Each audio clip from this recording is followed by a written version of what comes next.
Et bonjour tout le monde, bienvenue dans cette nouvelle vidéo. Aujourd'hui je teste un nouveau format pour vous faire découvrir les différents coins, les différents quartiers de la ville de New York. Ce sera un format sûrement peut-être un petit peu plus sérieux mais surtout beaucoup plus qualitatif, donc suivez bien jusqu'à la fin et dites-moi si ça vous plaît surtout.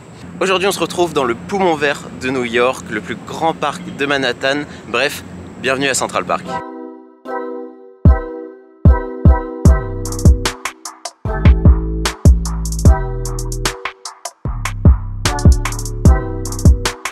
Central Park a été créé en 1857 à la demande des habitants.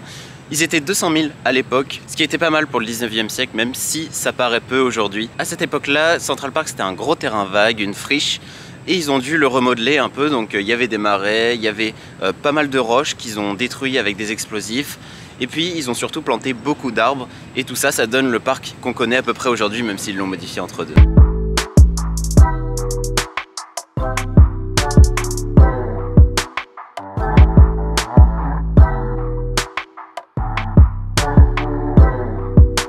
On peut classifier Central Park en trois grands espaces. On a d'abord les espaces naturels avec tout ce qui est l'herbe, les plans d'eau, les roches et tous les arbres bien sûr, l'espace forêt.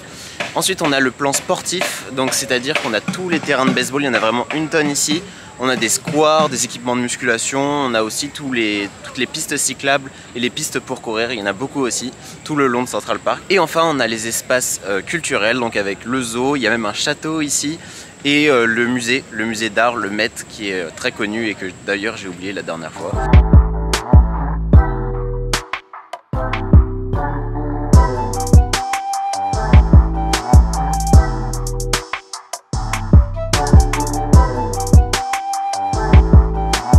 Donc là je suis sur les terrains de baseball, il doit y en avoir à peu près 6 là où je suis. Il y en a un d'ailleurs juste derrière moi, juste là avec la cage et le champ de tir, je sais pas comment ça s'appelle, et après il y a tout le gazon pour la partie jeu. Derrière moi il y a les tours, c'est magnifique, et derrière moi c'est le nord de Central Park, donc on va continuer par là.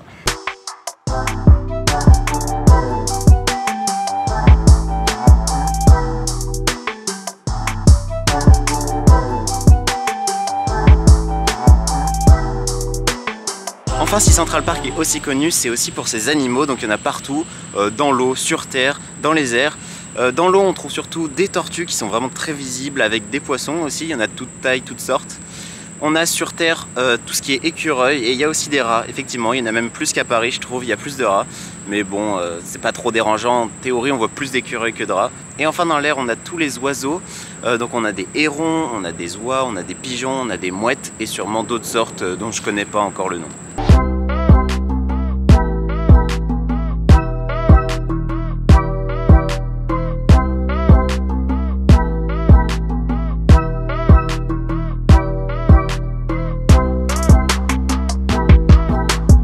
On se retrouve pour la fin de cette vidéo dans la réserve d'eau Jacqueline Kennedy, tout au nord de Central Park. Dites-moi si le format vous a plu, dans tous les cas j'en referai d'autres pour vous présenter l'ensemble des quartiers et des coins de New York que vous devez voir. On se retrouve à une prochaine, salut!